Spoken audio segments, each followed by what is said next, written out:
female genital mutilation comprises of all procedures that involve partial or total removal of the external female genitalia or other injury to the female genital organ for non-medical reasons, Mr. Speaker.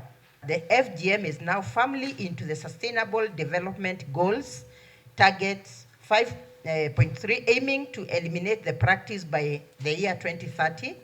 Disturbed, Mr. Speaker, that the female genital mutilation is a gross violation of human rights with adverse social, psychological, and health impact on girls and women, Mr. Speaker, and concerned that the practice is still practiced in Kenya with the national prevalence rate being 21% and Kirinyaga County prevalence rate standing at 16.5, Mr. Speaker, and acknowledging that every girl and woman has the right to be protected from this harmful practice, manifesting entrenched cultural and gender inequalities with devastating consequences, Mr. Speaker, on the female gender.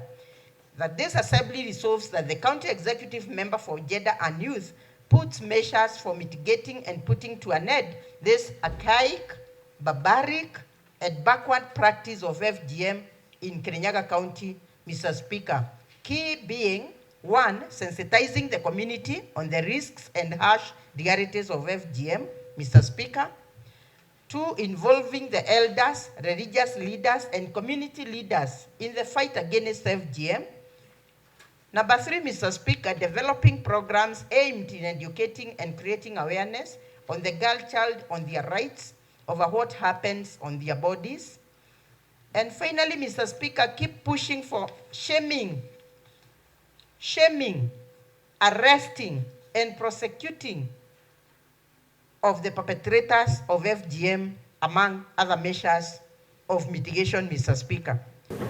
Mr. Speaker, and your man and the men in this honorable house, Mr. Speaker, I know how you feel, how sweet it is in having sex with a woman who has not gone through FGM. It's only that it's thing of past, Mr. Speaker, and us as Kirinyaga County, we need to cast this thing, Mr. Speaker, that our women, our girls, I don't want to experience this again for a woman or my child or a sister or a friend crying that the husband has left her. Simply she cannot satisfy a man in bed because of undergoing this FGM.